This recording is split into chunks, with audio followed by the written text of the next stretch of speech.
Welcome to Time News Studios.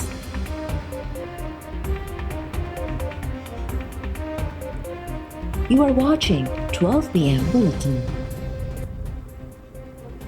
Israeli काबीना वज़ीर आज़म Netanyahu जे गज़ा ते अस्करी कब्ज़े जी तजवीज़ जी मंज़ूरी ॾेई छॾी। हमास तरफ़ां सख़्त मुखालफ़त। इसराइली वज़ीर आज़म नेतन्याहू अमरीकी मीडिया खे इंटरव्यू ॾींदे चयो त हू गज़ा ते हुकुमरानी न पर पंहिंजी सलामतीअ लाइ गज़ा जी मर्नी इलाइक़नि जो कंट्रोल संभालणु चाहिनि था।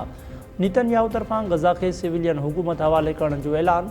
फ़लस्तीन जे मज़ामती तनज़ीम हमास इसराइली वज़ीर आज़म जे बयान जी मज़म्मत कंदे चयो आहे त असां हिन तजवीज़ खे गज़ा जंगबंदीअ ते राताओ सम्झूं था। कंहिं बि सूरत में इसराइल खे गज़ा ते कंट्रोल करण जी इजाज़त न ॾींदासीं।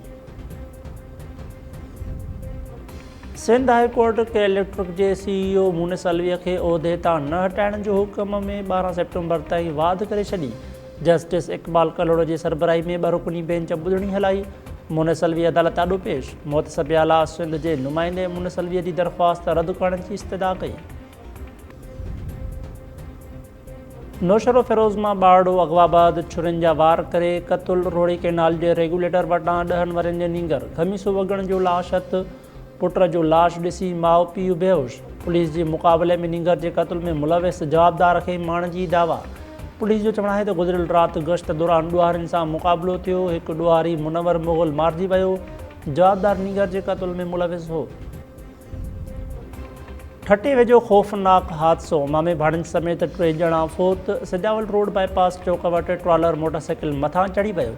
ज़ुल्फ़िकार जाख़रो, अब्बास जाख़रो ऐं जाफ़र बिरोही थॾे ते दम ॾेई छॾियो। फोतियुनि जा लाश मकली सिविल इस्पताल मां पोस्टमार्टम बैदि वारसनि हवाले। ट्रॉलर ड्राइवर जवाद फ़रार। पुलिस क्लीनर रमज़ान पताफ़ी खे गिरफ़्तार करे वरितो। हैदराबाद जी अदालत आबपाशी खाते जे इंजीनियर खे तौहीन अदालत केस में 6 महीना क़ैद ऐं 1 लख रुपया दंड जी सज़ा ॿुधाए छॾी। अदालत चयो आहे त RPOD करप्शन केस में नामज़द आबपाशी खाते जे इंजीनियर फ़हीम सूमरो गुज़िरियल ॿुधणी दौरान अदालती कमरे में अढंगो रवैयो अख़्तियार कयो हो। इंजीनियर फ़हीम सूमरो अदालत खां माफ़ी बि घुरी हुई।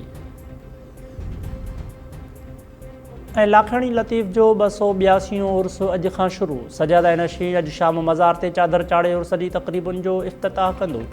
वॾे अंग में पांजड़नि जी आमद जारी। दुकानदारनि बि स्टॉल सजाए वरिता।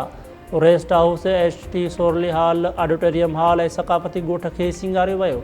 उर्स ते सुभाणे आम मोकल जो ऐलान।